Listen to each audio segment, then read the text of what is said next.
오늘은 가정을 세우는 길 첫 번째 시간 해서 다음 주까지 가정 시리즈를 좀 나가겠습니다. 오래전에 연배가 많으신 분들과 이야기를 하다 한 분이 이런 이야기를 해주셨습니다. 예전에 우리나라는 이렇게 첩을 많이 두고 살았는데 조강지처를 버리고 나간 자들도 죽을 때는 본처한테 와서 죽더라는 겁니다. 저는 뭐 잘 모르겠지만 뭐 다 그렇지는 않겠지만요, 상당 부분 그렇다는 거예요. 마치 연어가 바다로 나가 살다가 죽을 때는 태어난 곳에서 죽듯이 남자들이요, 죽을 때 되면 본처한테 와서 죽는답니다.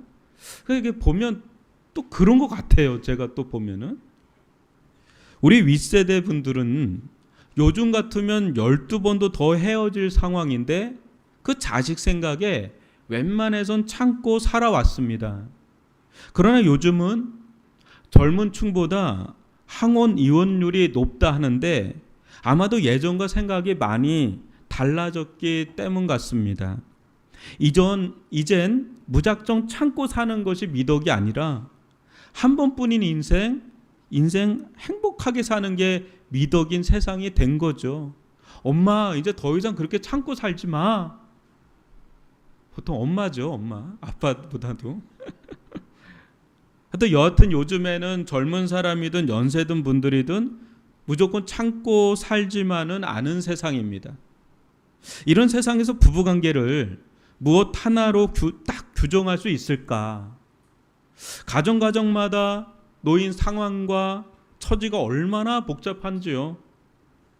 이혼 숙녀 캠프라고 하는 그 프로그램이 있는데 그것만 봐도 깜짝깜짝 놀라지 않습니까? 세상에 어떻게 저럴 수 있지 싶은 가정이 정말 많습니다. 가끔 보다 보면 그곳에 온 분들끼리도 서로 놀래요. 야, 어떻게 저 가정은 저럴 수 있지 하고 놀랬는데 그 가정은 또 이 가정 보고 야, 우리 가정보다 더하다 뭐 이러면서 서로 놀래는데, 서로 놀라는 그 가정들 보고 저 같은 사람은 또 놀래요. 야, 서로 이렇게 모르나 할 정도로 심각한 가정이 많아요. 이호선이라는 분이 요즘 호랭이 상담가, 사이다 상담가로 많은 인기를 끌고 있는데, 요즘 이런 대중 강연가들 가운데 되게 크리스찬인 분들이 많아요. 김창옥 씨 대표적으로 교회에서 먼저 이렇게 하다가 이렇게 알려진 사람입니다. 그분이. 네. 그리고 이호선 씨, 김민경 이런 분들 다 크리스찬이에요. 이분도 이제 연세대 신학과 교수인 김학철 교수님 좀 유명하신 분인데 그분의 아내시더라고요.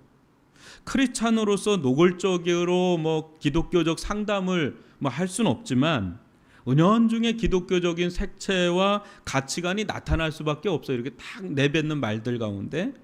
근데 이것이 사람들에게 어필이 되고 설득력을 가지는 이유는 가정이야말로 하나님께서 창조하신 최초의 기관이기 때문에 그래요.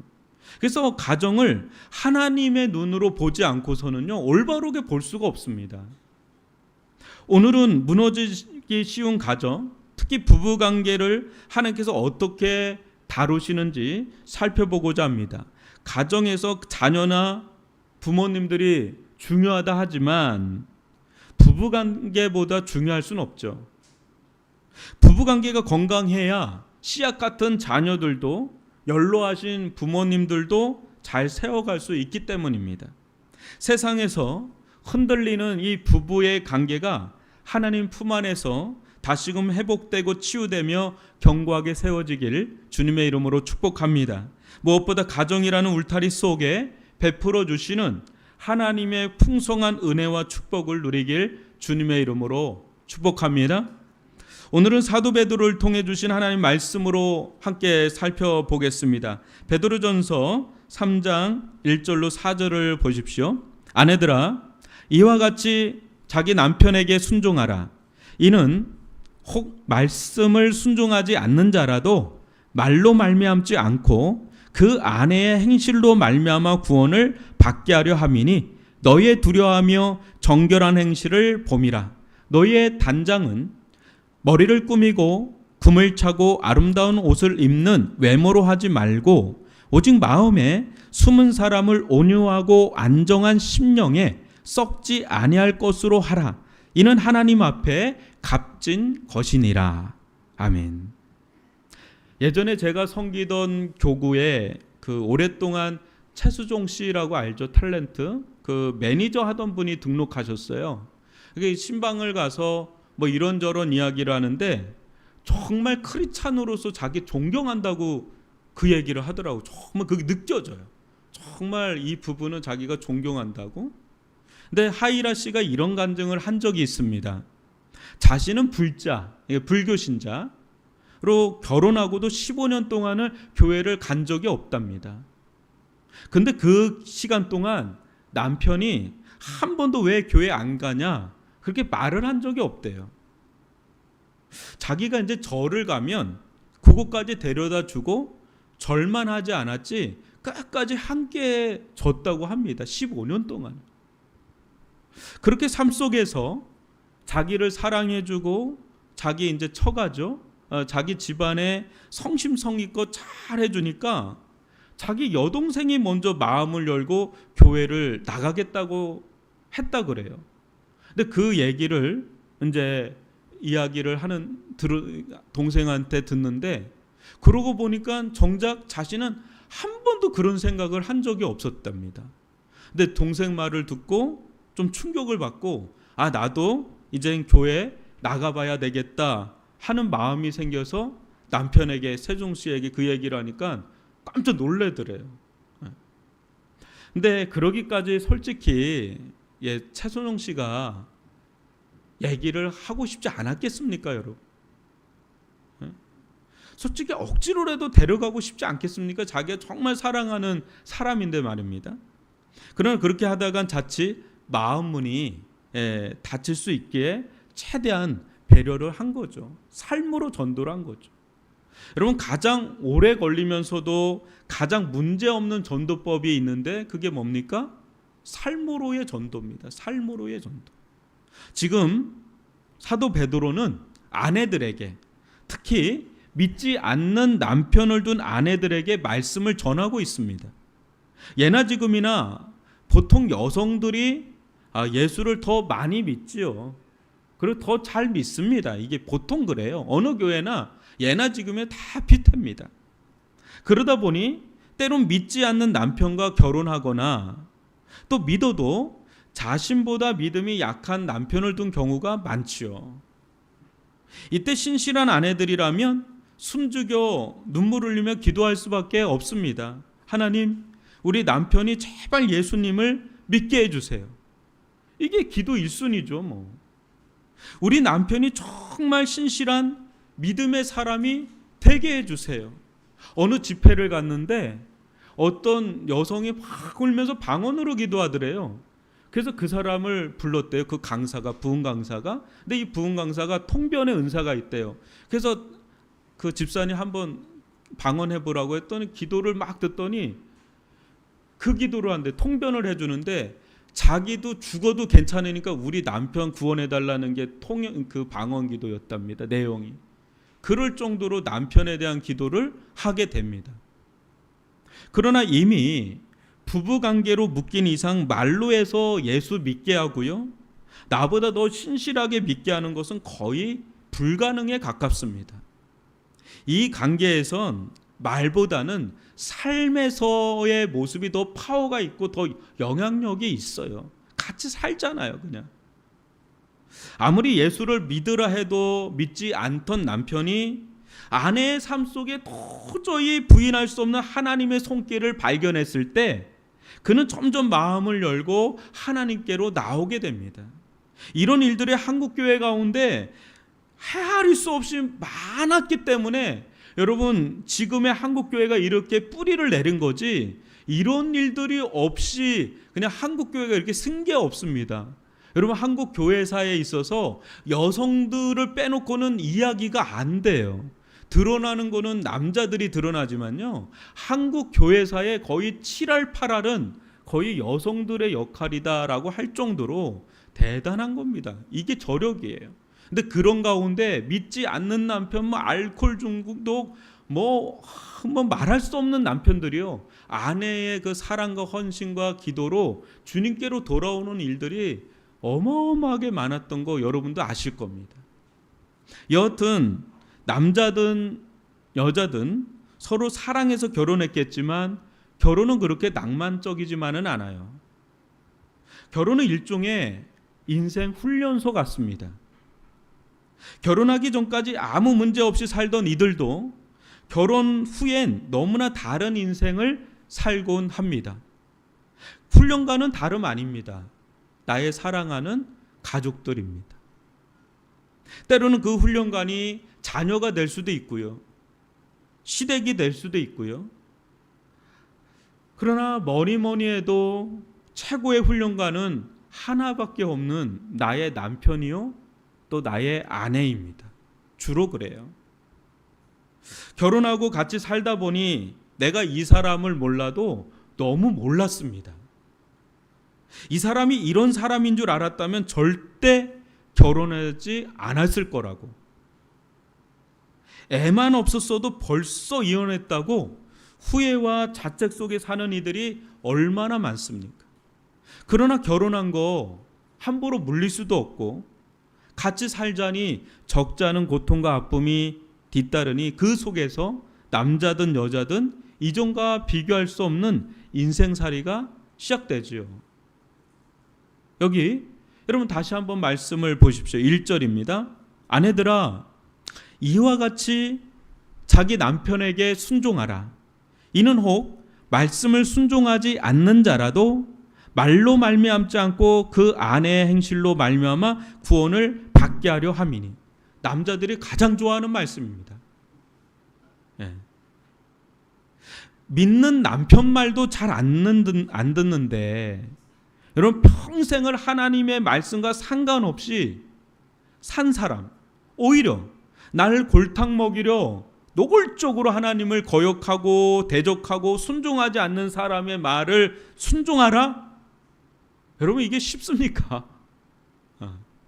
오늘날처럼 남자와 여자의 일이 별 차이가 없어진 시대에선 더 어렵죠. 옛날에야 뭐 남자들에게 매여서 살지만 지금은 뭐 여자들도 그냥 자기 인생 딱 있는데 뭘 그렇게 순종까지, 무슨 조선시대도 아니고. 하나님 편에서 봐도 그렇지 않습니까? 정말 꼴도 보기 싫지 않겠습니까? 그런데 하나님은 당신의 말씀을 순종하지 않는 불신 남편이라도, 그런 남편이라도 뭐라 그럽니까? 순종하라고 합니다. 참, 이 말씀 들으면 아내들은 그냥 숨이 탁 막힐 거예요. 야, 이는 마치 친정집에 가서 남편 흉 한바탕 늘어놓는데 맞장구 쳐주기는 고사하고 그래도 네가 이 서방에게 잘해야 한다. 이 서방이 있나요? 우리 교회에? 죄송합니다. 이형창 집사님 계시는데 죄송합니다. 하여튼 누구누구 서방에게 잘해야 한다. 이게 말만 하는 친정 어머니처럼 느껴지지 않겠습니까? 하나님은 내가 얼마나 힘든지 이해해 주기는커녕 남성 우월주의자처럼 말씀하시는 것 같아요. 이 말씀만 보면 얼마나 속상하고 서럽습니까? 하나님마저 내 편을 들어주지 않으니 말이에요. 남편은 남의 편이라면서요. 하나님도 내 편이 아니면 나는 어디로 가냐? 하나님, 저 사람이 어떤 인간인지 아시지 않습니까? 그런데 어떻게 저런 사람에게 순종하라고 하십니까? 너무 억울하고 분통 터져 못 살겠습니다. 저 사람 때문에 내가 속병이 나서 약을 달고 사는데 어떻게 그런 말씀을 하시는 겁니까? 제겐 비상구가 없는 건가요? 어디에서 이 한을 풀어야 합니까? 저마다의 강도의 차이는 있으나 사연이 정말 기가 막히고 말로 표현하기 어려운 그런 상황에 놓인 분들에게 이 말씀처럼 순종하라고 하면 2차 가해처럼 들리지 않을까요? 얼마 전에 어떤 집사님의 이야기를 들었습니다. 어떤 다른 교회인데 그 교회는 절대 이혼은 불가한 교회랍니다. 안 된답니다. 뭔 일을 해도 이혼은 불가랍니다. 그러면서 그 교회의 어떤 집안의 이야기를 해주는데 나는 그건 아닌 것 같다 그랬어요. 여러분들은 정말 행복한 가정이에요. 상상을 초월하는 집안이 많아요. 그런데도 남편이 또 다른 교회 다닙니다. 교회 다니면서도 상상할 수 없는 짓을 해요. 네, 더 이상 얘기는 안 하겠습니다. 그래서 결혼 생활을 일종의 훈련소라고 하는 겁니다. 그것도 순종 훈련소입니다. 아우구스티누스의 어머니 모니카는 성녀로 추앙받는 인물입니다. 모니카는 젊은 시절 로마 관리자 지주였던 파트라키우스와 결혼했습니다. 파트라키우스는 어느 정도의 부와 능력이 있었지만 성격이 급하고 폭력적이었던 자였습니다. 모니카가 버젓이 있는데도 창녀촌을 드나들고, 더욱이 충격적인 것은 아들인 아우구스티누스마저 창녀촌에 데리고 다닐 정도로 파렴치한 자가 페트리키우스예요. 이로 인해 아우구스티누스는 어린 시절부터 방탕한 삶을 살게 되었습니다. 여러분, 모니카가 얼마나 많은 세월을 눈물과 기도로 보냈을지 상상이 가십니까? 남편은 남편대로, 아들이라고 하나 있는데 아들은 아들대로. 그러나 하나님의 은혜로 남편 파트리키우스가 회개하고 주님께로 돌아왔고요. 허랑방탕하게 살며 마니교라는 이단에 빠져 살던 아우구스티누스마저 주님께 돌아와 아우구스는 어거스틴입니다. 천년에 한 번 나올까 말까한 인물로 변화되었습니다. 그녀가 늘 눈물로 기도하는 모습을 본 당대 최고의 목회자요 설교자였던 암브로시우스가 이런 유명한 말을 해주었죠. 그만 돌아가십시오. 결과는 좋을 겁니다. 그렇게 많은 눈물로 기도한 자식은 결코 망하는 법이 없습니다. 이 세월 동안 모니카 자신이 이 말씀에 순종하기 위해 얼마나 많은 연단을 받았을지 생각해 보십시오. 그녀라고 처음부터 성녀요 성자였겠습니까? 사람이 다 비슷하지 않습니까? 보면. 그러나 모니카가 하나님 앞에서 말씀에 순종하며 살아갈 때 삶 속에서 자신이 먼저 깎이고 깨지고 그 죽는 일들이 일어나죠. 그 말씀을 순종하려고 하면 그렇지 않겠습니까? 모니카라고 왜 모난 부분, 연약한 부분, 부족한 부분이 없었겠습니까? 그런데 이런 모습들이 워낙 강했던 남편 파트리키우스와 아우구스티누스를 품고 살 때, 즉 인생의 비바람을 안고 살 때 그들이 변하기 전에 자신이 변하는 일이 먼저 일어났던 거죠. 그래서 점점 성녀로, 성자와 같은 사람으로 이 모니카가 변해갔습니다. 그녀도 자신만 바라보며 사랑해주고 이뻐해주는 그런 자상한 남편을 원하는 마음이 왜 없었겠습니까? 그러나 마음을 내려놓다 보니 어느 순간 하나님만 간절히 의지하는 심정이 된 것이죠. 세상에 여러분 남자들만 문제겠습니까? 한국 남자들이 요즘에는 외국 여성들과 많이 결혼한다고 그래요. 이유가 한국 여자들이 무섭답니다. 부담스럽대요. 자존심 세고요. 자기 다른 이들과 비교도 많이 하고 주장적 강해지다 보니까 그냥 부담스러워. 결혼도 하기도 어렵고 결혼해도 또 어렵고. 예전에는 군대 가면 여자친구가 그 고무신을 거꾸로 신어서 남자들이 울었는데 지금은요. 그렇게 기다리고 있는 여자친구가 있으면 그 여자친구가 무섭답니다. 그래서 남자들이 군대에서 고무신을 거꾸로 신는데요. 저 여자를 내가 책임져야 될 것 같아서 부담되고 그래서 거기서 끝낸답니다. 그러니까 지금 많이 달라진 거죠. 서로 다 괜찮은 사람 같지만 알고 보면 이기적이고 자기중심적인 두 사람이 만난 거죠. 그러니 티격태격하지 않겠습니까? 그러나 먼저 은혜 받은 자로서 내려놓고 순종하다 보면 어느 순간인가 남편이 서서히 변화되는 것을 경험할 겁니다. 변화시키려기보다 내가 변화되는 모습을 보여주는 거죠. 삶으로의 전도인 거죠. 시간이 지나면 지금 여성분들 얼굴이 되게 어두워지는데 남자 편도 있으니까 일단은 참고 들으세요. 시간이 지나면 남편이 엄청 미안해하는 순간이 와요. 또 고마워하는 순간이 찾아옵니다. 때늦게 철이 드는 거죠. 여러분, 남자들 나중에 철 들어요. 그거는 여러 가지를 봐도 제가 볼 때는 맞습니다. 그때 지난날 잘못했던 일들, 하지 못했던 일들이 다 후회도 되고 회개가 되면서 정말 아내를 사랑하고 귀중히 여기는 일이 일어납니다. 승자는요, 끝까지 인내하며 참으며 믿음으로 산 자입니다. 그냥 고생하라는 것이 아닙니다. 고생은 사람을 망가뜨리고 무너지게 할 수 있습니다. 그러나 연단은 똑같은 고난을 받고 고생을 해도 하나님과의 관계 안에서 의미를 찾고 자신이 변화되는 길로 그걸 삼아요. 내 인생 가운데 이런 일이 왜 일어났는지 하나님께 의미를 찾고 그것을 하나님 앞에서 해결하려고 몸부림을 치는 게 연단이에요. 고생은 그냥 자기가 그냥 직방으로 받는 게 이게 고생이고요. 그때 저런 사람의 말도 내가 순종하는데 하나님의 말씀을 내가 순종하지 못할 이유가 뭐가 있겠는가 하면서 신실한 믿음의 사람으로 성숙해져 갑니다. 여러분, 믿지 않는 남편에게도 순종을 하는 사람이 하나님에게 순종하지 못할 이유가 없겠죠. 그렇게 하나님의 말씀을 순종하는 자에게 하나님께서 어찌 은혜를 베풀어 주지 않겠으며 어찌 역사하지 않겠습니까?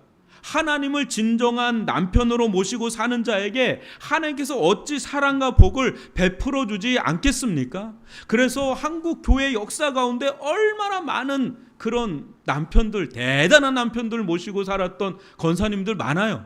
그런 권사님들이 하나님 앞에 몸부림치면서 그렇게 남편이 변화되고 가정이 변화되고 가정 세우고 그런 레전드, 전설 같은 이야기들이 정말 많은 이유는요, 그게 결국은 그 아내가 승리합니다. 믿음으로 승리해요. 그걸 얘기를 하는 겁니다. 그러니 어떻게 보면 내게 가장 고통을 주는 남편이, 또 자식이, 시댁이 어떻게 보면 가장 훌륭한 교관이 돼서 나를 훈련시킨 자들이라 받아들이게 될 겁니다. 그때 더 깊은 믿음의 세계에 대해서 눈이 떠지고요, 깊은 은혜와 치유와 회복을 경험하게 됩니다. 남편을 통해서요, 기도를 배워요. 시어머니를 통해서요, 믿음을 배워요. 애들 때문에 내가 변화돼요. 그러면서 내가 신앙에 성숙이 오고 변화가 오고 열매를 맺는 인생이 되는 걸로 본다면, 그렇게 보면 이 사람은 나에게 최고의 교관이고 최고의 훈련관이라는 것을 우리는 볼 수가 있어요. 그렇다고 이때 남편의 종처럼 살아서는 안 됩니다. 아내들의 진정한 주인은 오직 하나님이십니다. 그러게 하나님을 두려워하는 마음으로 행실을 항상 하나님을 기준 삼아 그 앞에서 정결하게 살면 어느 순간부터 영적 권위가 나타나요. 남편도 함부로 할 수 없는 영적 아우라가 생깁니다. 마치 사자굴에 들어간 다니엘을 사자들이 함부로 건드리지 못하는 것처럼 저 사람을 잘못 건드렸다가는 뼈도 추리지 못할 것 같은 영적 카리스마가 나타날 때가 있습니다. 기도를 많이 하는 아내 있잖아요. 그 사람 잘못 건드렸다가는 하나님이 치는 걸 자기가 이렇게 살면서 경험해요. 그런 사람은 이제는 점점 교회를 내가 가는 걸 막으면 안 되겠다, 또 기도하는 거 막으면 안 되겠다, 교회 뭐 헌금하고 섬기고 이런 거 막으면 안 되겠다는 걸 느껴요. 그게 영적인 이제 권위가 생기고 카리스마가 생길 때가 와요. 그러면 점점 남편이요, 아내 함부로 못합니다. 시간 지나면. 그러하게 아내들에게 베드로는 이렇게 권면하는 겁니다. 2절로 4절 다시 보세요. 너희의 두려워하며 정결한 행실을 봄이라. 너희의 단장은 머리를 꾸미고 금을 차고 아름다운 옷을 입는 외모로 하지 말고 오직 마음에 숨은 사람을 온유하고 안정한 심령에 썩지 아니할 것으로 하라. 이는 하나님 앞에 값진 것이니라. 세상에 이쁜 사람, 예쁜 사람은 많지요. 그러나 아름다운 사람은 드뭅니다. 이쁘고 아름다운 것은요, 유통기간, 유효기간이 오래가지 않는다 그러잖아요. 마치 금방 시드는 꽃처럼 말이죠. 여러분, 가끔 보는 사람에게는 그 사람이 참 예쁘고 이뻐요. 그 주일날 저희들은 이렇게 보면은요, 그냥 우리 여성분들이 그렇게 예뻐요. 제 눈에는 그래요. 이쁘고요. 근데 집에서 매일 봐요. 저 사람을 1년 내내 보고요. 집에서 10년 내내 보면 그 얼굴도, 그렇게 예쁜 얼굴도 식상해져요. 그 식상해지는 게 오래 안 가요. 한 6개월 1년이면 식상해진대요. 그러나 아름다운 사람은 시들지 않는 꽃과 같아요. 세월이 가면 갈수록 그 사람의 모습에서 은은한 향기가 나요. 인품의 향기, 또 삶의 향기가 은은하게 나오는데요. 그 따라올 수 없는 어떤 기품이 있어요. 이런 아름다움은요, 성형으로 되는 게 아니죠. 내면에서, 삶에서 우러나오는 것이기에 하루 이틀 노력한다고 되는 게 아니게 흉내도 따라가기도 어려워요. 저는 아직도 제 대학생 때 저를 섬겼던 부부가 계시는데, 한 분은 지금 교수가 됐고 한 분은 지금 평신도 하다가 목사가 되셨는데, 그 아내분이요 정말 못생기셨어요. 정말 이렇게 좀 자유민주주의로 생겼어요. 얼굴이 자유분방하게 생겼어요. 근데요, 그분에게 아무도 함부로 할 수 없었어요. 그분에서 풍겨나오는 분위기와 정말 사랑하고 정말 섬기는 분이에요. 정말 사랑하고 섬기니까 아름다워요. 아름다워요. 야, 저게 아름답구나. 그 느낌을 줘요. 이런 사람은 정말 희귀하기 때문에 보석 같은 사람이지요. 가끔씩 저런 이쁜 여자랑 사는데 왜 이혼하지? 저런 멋진 남자랑 사는데 왜 이혼하지? 싶은 이들이 있지 않습니까? 이혼 사유는 항상 똑같아요. 성격 차이랍니다. 그러니까 결국은요, 얼굴로는 오래 못 살아요. 결국 그 사람의 됨됨이, 그 사람의 성품, 그 사람의 성격, 이런 걸로 우리가 같이 살고 같이 정이 들고 같이 동고동락이 되지, 그 외모로만은 우리가 못 삽니다. 돈만으로도 못 살아요. 여러분, 돈 많은 걸로 해서 지금까지도 법정 분쟁하는 회장이 있지 않습니까? 안 돼요, 여러분. 그걸로는 백년해로로 가기가 어렵습니다. 남자를 말로 이기려 들면 얼마든지 말로 이길 수 있는 게 여자들이에요. 여자들은 왜 이렇게 기억을 잘해요? 옛날에 뭐 했는데 그때를 다 꼬집어서 얘기하면 난 기억도 안 나는데 그때 그랬대요. 그래서 서운했대요. 막 그러면 데이터가 없어요. 남자는 하고 까먹어요. 근데 여자들은 그걸 어떻게 다 기억을 하는지 말빨로는요 못 이겨요. 그러면 남자들이 어떻게 하는지 아십니까? 욱합니다. 그냥 욱합니다. 그냥. 여러분, 남자의 욱하는 걸요 말로 잡을 수가 없어요. 여러분, 남자 그 속에 확 이게 있어요. 다 있어요. 이게 웬만한 사람 다 있어요. 없는 사람 없어요. 저는 가끔 그 최민수라는 사람과 사는 강준이라는 분이 참 신기할 때가 있어요. 이렇게 딱 봐도 쉽지 않을 것 같은 사람이잖아요. 근데 야, 어떻게 지금까지 저렇게 살아가지? 이렇게 그런 마음이 들어요. 근데 그 강준이라는 분이 뭐 크리스찬인지는 잘 모르겠어요. 근데 이렇게 보면 뭔가 세상 풍파를 다 견뎌낸 그 성품이 느껴져요. 다 견뎌낸 것 같은 그 느낌. 그 성품은요, 그 사람의 이제 권위가 돼요. 그래서 야생마 같은 사람도 길들이는 것을 보게 돼요. 이게 굉장한 파워죠. 온유하고 안정한 심령을 가진 아내, 아비가일 같은 지혜를 가진 여성은 극심한 분노에 사로잡혀 이성을 잃은 남편도요, 그 노를 누그러뜨리는 힘이 있어요. 이런 모습이 하나하나 차곡차곡 쌓이면 남편도 어느 순간 함부로 할 수 없는 사람이라고 여기게 되고요, 때가 되면 아내를 통해 예수님을 영접하고 영접할 뿐 아니라 아내보다 더 믿음 좋은 사람으로 변화되고 세워질 수 있습니다. 충분히 그럴 수가 있습니다. 그렇게 믿음의 남편으로 서게 될 때 그 가정은요, 그야말로 천국 가정이 됩니다.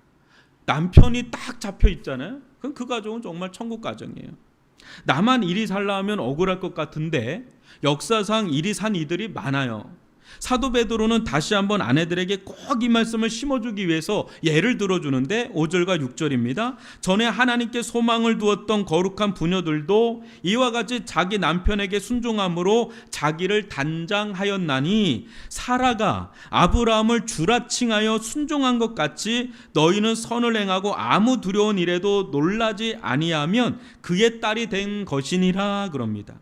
사라가 아브라함을 하나님 모시듯 순종할 때 그것은 일방적인 관계로 이어지지 않았습니다. 아브라함 또한 그런 사례를 귀하게 여기면서 따르는 걸 보지 않습니까? 순종이 일방적인 것 같고 굴복적인 것 같고 억울할 것만 같은데 시간이 지나면요, 순종의 저력이 있어요. 순종의 힘이 나타납니다.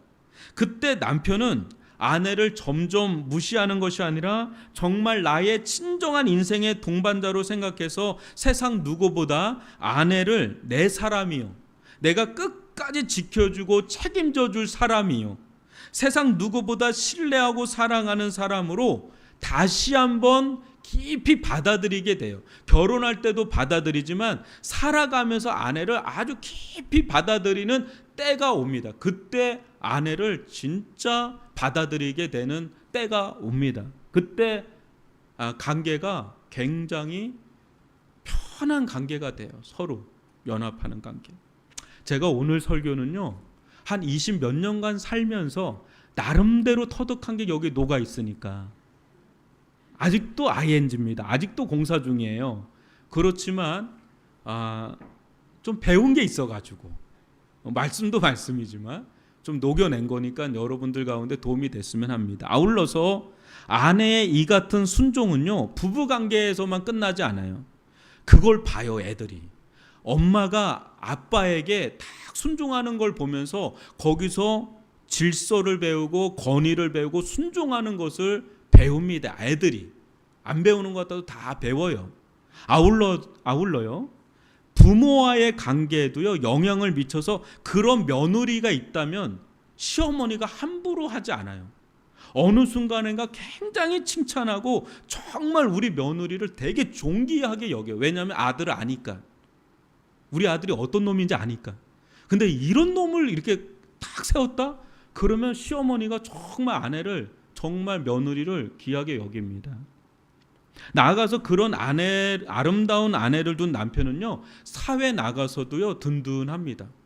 자기에게 정말 잘해주고 순종하는 아내를 두잖아요. 남편은 사회 나가도 인정을 받아요. 그리고 위신이 서요. 그러면 다 그 든든해요. 그 사람 자신감이 생기고 그렇습니다. 여러분, 그런 것들이 다 결국은 또 누구에게 돌아올까요? 왕처럼 섬긴 왕비에게 돌아오지 않겠습니까? 남편에게 여러분 최고의 조력자가 되십시오. 최고의 조력자가. 돕는 배필이 되십시오. 죄송하지만 노라는 말보단 예스라는 말을 자주 사용하십시오. 남편이 무슨 얘기하면 일단 알았다 그래요. 그냥 일단 알았다. 거기에 자꾸 토달면 짜증나, 화나, 막 이래요. 그냥 알았다 하고 그러면 돼요. 근데 정말 중요한 말을 해야 될 때가 있잖아요. 그때 막 무시하고 막 잔소리 퍼붓하고 막 이기려고 막 들고 그렇게 하면요, 그 말보다 그 감정 때문에 남편들은 그걸 안 들어요. 그럴 때는 좀 순종하듯 이쁘게 얘기하는 거예요. 여보 내가 좀 이런 생각이 있는데 당신 좀 어떻게 생각하는지 한번 들어봐 하면서 쿠션 역할을 할 수 있는 말로 그걸 차분하게 얘기하면 불같은 성정을 가진 남편들도요 차분하게 그걸 다 듣고 새겨 들어요. 안 듣는 것 같아도 다 새겨 들어요. 여자분들 얼굴이 지금 점점 어두워지는데 좀 기다리세요. 남자들도 있으니까. 근데 남편을 잘 그게 조련하는 길이고요, 그걸 살리는 길이고, 그게 가정을 세우는 길이고, 결국 아내들인 여러분들을 세우는 길입니다. 그게. 그래서 아내들이 남편과 대화하는 법을 잘 알면 그 남편들의 습성이 있어요. 남자들의 습성이 있고 그 사람만의 습성이 있어요. 그래서 그것들을 잘 파악을 해서 지혜롭게 또 성질 건드리지 말고 순종하듯이 그렇게 차분하게 얘기하면 그거 다 어필이 되고요. 그러면 정말 남편들이 그걸 새겨 들어요. 그래도 안 될 것 같으면 잠시 참으세요. 그래 기도하고 결국은 남자가 움직여야지 움직여지는 게 있지 않습니까? 그렇게 해서 우리 남편들에게 여러분 기본적으로 순종하듯 하는 게 하나님의 뜻이고요. 그렇게 하다 보면 억울할 게 아니에요. 다 여러분들에게 그게 다 돌아옵니다. 아내들이 더 탁월한 돕는 배필이기 때문에 길게 권면하고 있어요. 1절부터 6절까지. 근데 여러분 가정이 어찌 한 사람으로 아내 한 사람으로 세워지겠습니까? 사도 베드로는 아내의 중요성에 대해서 매우 큰 비중을 두긴 했지만 남편들에게도 매우 중요한 말씀을 전합니다. 7절입니다. 남편들아 이와 같이 지식을 따라 너희 아내와 동거하고 그를 더 연약한 그릇이요 또 생명의 은혜를 함께 이어받을 자로 알아 기히 여기라. 이는 너희 기도가 막히지 아니하게 하려 함이라. 저는 대학생 때 친구하고 정말 친한 친구하고 자취를 했는데 그 자취를 하기 전과 후가 완전히 관계가 달라졌어요. 얘 생활 패턴하고 내 생활 패턴이 너무 다르고 음식의 기호도 다르고 심지어는 막 친구들을 데려오는데 그것도 너무 안 맞고 막 그러다 보니까 결국은 1년 정도만 자취를 하고 그냥 따로 살자 이렇게 됐거든요. 여러분 같은 성인데도 이렇게 살기가 어려운데 전혀 다른 이성이 서로 만나서 평생을 동고동락한다? 이거는 보통 일이 아닌 겁니다. 이건 보통 일이 아니에요. 때로는 정말 혼자 살고 싶을 때가 있지 않습니까? 그러나 그 다름이 갈등의 소지가 되지만 함께 사는 원동력이 되기도 해요. 나에게 없는 게 그에게 있고요. 그에게 없는 게 또 내게 있습니다. 서로 상극인 것 같아서 처음에 맞추는 것이 힘든데 한만 잘 맞추면 그게 굉장히 시너지가 돼요. 생각해 보십시오. 우유부단한 남편과 똑부러진 아내가 있다고 생각해 보세요. 똑부러진 아내 편에서 보면 우유부단한 남편을 보면 속이 터져요. 막 속이 터져요. 왜 저렇게 하나. 그런데요. 그러면서도 한편에서는요. 그 남편이 부러워요. 왜냐하면 사람 좋기로 소문이 났으니까. 우유부단한데 사람 좋기로 소문이 난 거예요. 근데 자기는 딱 부러지게 하는데 사람들이 차갑다, 뭐 어느 때는 무섭다, 막 이런 말을 들으니까 그런 남편이 또 부러운 거예요. 또 우유부단한 남편 편에서 보면은요, 똑 부러진 아내가 뭐 너무 야박해 보일 수는 있지만 남편은 그런 아내에게 매력을 느껴요. 왜냐하면 우유부단한 사람이기 때문에 싫은 소리를 좀 해야 되거든요. 좀 할 말을 좀 해야 되는데 이 말을 못 하다 보니까 오히려 일이 더 꼬이는 거예요. 문제가 더 안 되는 거예요. 근데 아내가 딱 들어오면 일이 다 해결되는 거예요. 일사천리로만. 그러니까 여러분 우유부단한 거, 똑 부러진 아내 완전 상극일 수 있는데 한만 잘 맞추면 이보다 더 좋은 건 없는 겁니다. 그렇게 서로에게 없는 것을 서로에게 찾아보면 서로의 다름이 단지 다름으로 끝나는 것이 아니라 내게 없는 것, 그래서 필요한 것임을 알게 될 겁니다. 남편들에게 중요한 것은 내가 가정의 머리죠. 그렇지만 하나님께서 저 사람을 돕는 배필로 주신 이유가 무엇인지를 찾는 겁니다. 찾다 보면 생각보다 내게 없는 것들을 하나님께서 아내를 통해서 정말 많이 채워주시는구나를 깨닫게 됩니다. 그럴 때 감사가 터지는 거예요. 그럴 때 하나님은 남편인 여러분들을 정말 사랑하세요. 그러기에 여러분에게 정말 귀하고 귀한 아내를 보내주신 겁니다. 여기서 이제 남편들이 아멘을 해야 되는데 남편들도 좀 생각이 깊어져요. 지금 아내는 여러분의 인생의 하나님 다음으로 최고의 선물이에요. 최고의 선물. 날개임을 결코 잊어서는 안 됩니다. 이때 남편은 아내를 대하는 모습이 곧 자신을 대하는 모습임을 잊지 마시길 바랍니다. 왜냐하면 아내는 나와 한 몸을 이룬 자이기 때문에 그래요. 아내에게 행하는 모습은 곧 내가 내 자신을 마음 깊은 곳에서 어떻게 대하는지를 보여주는 거울이에요. 아내를 함부로 대하는 남편은 강한 사람이 아닙니다. 실상은 자신을 함부로 대하는 사람이고 불쌍한 사람이에요. 보십시오. 아내는 남편에게 속한 자입니다.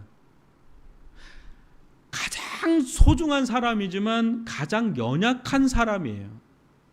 마치 심장과도 같은 사람입니다. 심장이 얼마나 중요한지는 말해 무엇합니까? 그러나 심장은 너무나 연약하게 뼈와 두터운 살로 보호되어 있습니다. 아내가 마치 그러한 존재입니다. 나에게는 없어서는 안 될 심장 같은 존재이지만 너무나 연약하기에 내가 보호해주지 않으면 누가 보호해주겠습니까?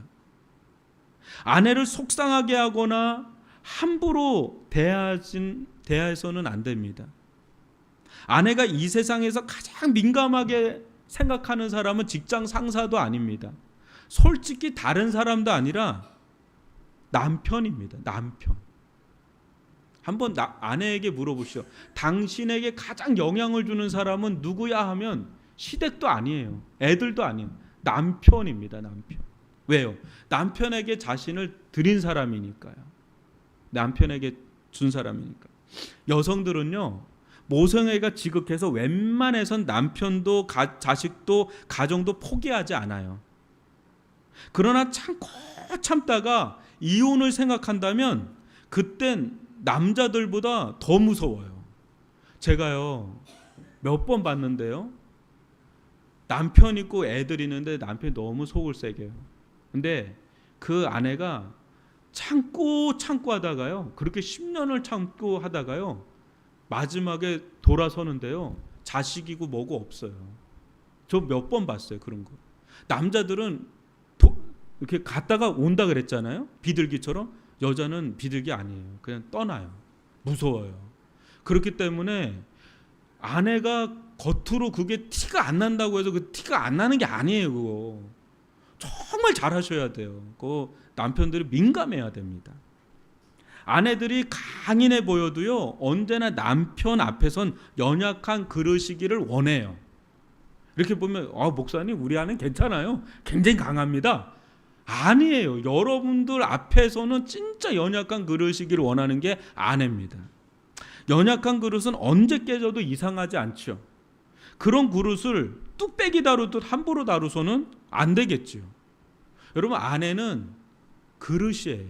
연약한 그릇, 도자기 같은 그릇.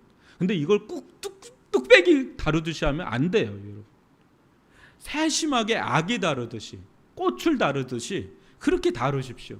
아내는 남편의 사랑을 먹고 살아갑니다. 사랑하는 이에게 자신의 전부를 헌신할 정도로 아내는 그렇게 하나밖에 없는 남편만 바라보며 살아가는 사람이 누구냐? 아내입니다. 한번 잘 보세요.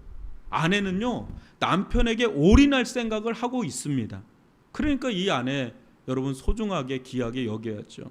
그러니 아내를 외롭게 방치해 두지 마십시오. 직장 생활한다고, 사회에서 친구들, 사람들 만난다고 아내를 옥상에 방치해둔 화분처럼 내버려 두면 아내 얼굴에 수심이 가득해져요. 그늘져요. 귀하게 여겨야 됩니다. 맛있는 거 밖에서 먹었으면 생각해 넣었다가 함께 가서 데이트를 하세요. 오늘부로 하세요. 피그미엘 좋습니다. 걸로 가세요. 사랑한다는 말이 좀 어색해하는 남편들이 있어요. 여보 사랑해, 난 당신밖에 없어. 그런 거로 어색하는 사람이 있어요. 그러면 은근슬쩍 그냥 내가 당신 신경 써주고 있어라고 하는 표현을 은근슬쩍 해주면 아내가 거기에 더 감동받아요. 그런 것들을 툭툭 한 번씩 해주세요. 아내를 귀하게 여기는 사람들은 팔불출이라고 하지 않아요. 멋진 남자다, 멋진 남편이다, 그렇게 여깁니다. 남편에게 사랑받는 아내는요, 세상 어디 가도요 좀 당당해요. 얼굴이 펴져 있어요. 왜? 자기에게 전적으로 막 지지해주고 사랑해준 남편이 자기 뒷배처럼 있는데 당당하지 않을 이유가 없어요. 근데 모든 걸 다 가졌는데요, 남편에게 사랑 못 받으면 얼굴이 뭔가 어두워요. 그러면 안 돼요. 아내는 많은 걸 바라는 것 같지만 생각보다 단순합니다. 자신을 정말 사랑해주는 남편만 있으면 돼요. 아내와 관계는요, 이거 한번 명심해 들으세요. 남편들은 아내와의 관계는 남편인 여러분과 하나님과의 관계 바로미터예요. 여러분들이 아내가 너무 보기 좋아요. 너무 사랑스럽고 너무 아름답고 너무 좋아요. 그러면 여러분들은 거의 100%에 가깝게 하나님과 관계가 좋은 겁니다. 그러나 아내가 뭔가 꼴보기 싫고 뭔가 화가 나고 뭔가 짜증이 나고 뭔가 그렇게 안 보이잖아요. 그러면 아내와의 문제가 아니라 여러분과 하나님과의 관계에 트러블이 있다는 걸 아셔야 돼요. 그러면 빨리 하나님과의 관계를 돌아보고 내가 회개할 게 없는가를 봐야 됩니다. 그래서 회개할 게 있으면 회개하고 하나님 앞에 그 부분을 수정하고 그렇게 돼서 하나님과 관계가 열리잖아요. 그럼 놀라운 일이 일어나요. 그렇게 아내가 아름답게 보여요. 그렇게 아내가 예쁘게 보이고 그렇게 좋아요. 제 경험담을 얘기하는 겁니다. 이게 제 경험담이라는 거예요. 참 놀랍더라고요. 아내가 그렇게 좋으면요, 이게 하나님과 내가 관계가 좋은 거더라고요. 근데 아내하고 뭔가 트러블 있잖아요. 그 기도가 막힌다는 게 맞는 겁니다. 기도가 안 돼요. 남편에게 있어서 가장 기도가 막히는 건 아내하고 부부싸움 할 때 기도 딱 막힙니다. 그때는 그냥 회개하고 빨리 아내하고 풀어야 돼요. 풀고 그래야 기도가 열리고 예배가 열려요. 그렇게 아내가 귀한 존재예요. 점점 아내들의 얼굴이 환해지고 있는데 네. 여러분 옆에 있는 아내가요, 제가 이제 20대 후반에 결혼을 했어요. 30대는 막 이렇게 막 또 살고 40대 지금 좀 50대로 돌아와서 보니까 시간이 갈수록 이제 알겠어요. 저희 아버지를 봐도 그렇고 시간이 갈수록 아까 제가 조강지처 얘기했잖아요. 막 바깥으로 놀다가 조강지처 품에서 죽어요. 되게 그래요. 연어처럼. 근데 여러분 시간이 지나면 자기 아내가 제일 귀한 거예요. 이만한 사람이 없어요. 어디 가서 다른 여자 없어요, 여러분.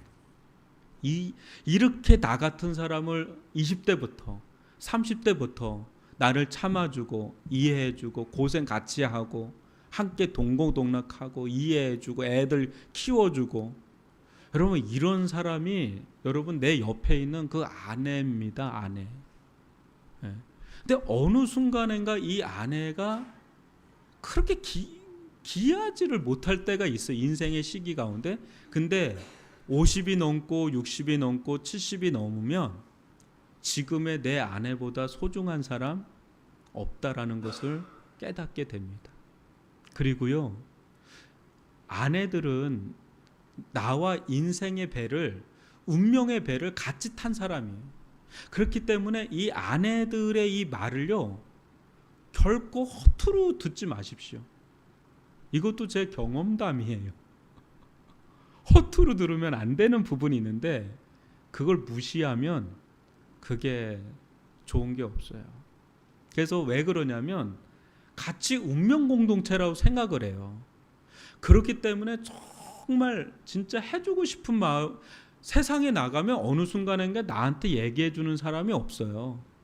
근데 아내만큼은 정말 나를 사랑해서, 나를 정말 위해서, 같이 운명의 공동체고 같이 배를 탔기 때문에 정말 이야기를 하고요. 더더군다나 믿음의 아내를 둔 사람이라면 아내의 말을 허투루 듣지 마십시오. 그거를 깊이 생각을 하면 거기에서 굉장한 지혜를 발견할 때가 있어요. 그러면서 가정을 같이 세워나가면 그 가정이요, 점점 아름답게 세워져 가는 것을 볼 수가 있습니다. 여러분 다른 것보다 아내를 좀 아껴주시고요. 연약한 그릇이니까 아껴주시고 또 귀하게 여겨주시고 아내의 말을 좀 들어주시고, 또 아내는요 남편의 그 성질을 좀 알잖아요. 그러면 그거를 좀 아셔야 돼요. 그래서 그 성질을 좀 누그러뜨릴 때 그냥 순종하듯이 잘 이야기하면 또 그것을 잘 들어요.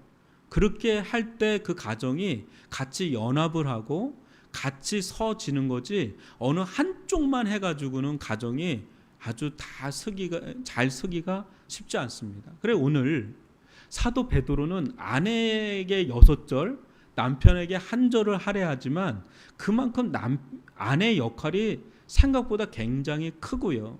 그때 아내는 남편에게 순종하는 태도를 취하는 게 굉장히 지혜고요.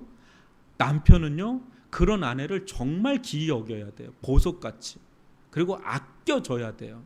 그리고 아내의 그 마음을 헤아려 주면서 같이 연합을 하면 여러분, 그 가정은 정말 멋지고 아름다운 그런 믿음의 가정이 될 줄 믿습니다. 오늘 여러분 5월달이 가정의 달입니다. 자녀들, 부모님들 중요하지만 그걸 떠받드는 것은 부부관계거든요. 다음 주까지 이 부분을 좀 다루겠지만 한번 이 5월달을 맞이해서 우리 가정을 한번 다시 돌아보고, 늘 그럴 수는 없지만 어느 한때 좀 진지하게 서로의 이야기를 좀 들어보는 시간들 좀 가져보고, 아내의 얼굴이 좀 해맑게 웃어줄 수 있는, 또 남편의 얼굴도 자신감 있는 얼굴이 될 수 있게끔 할 수 있는 것은 우리 서로의 노력이 필요하다. 그것을 여러분 마음에 두시고 우리 가정이 아름다운 에덴 동산 같은 가정이 될 수 있도록 함께 기도해 주시면 좋겠습니다.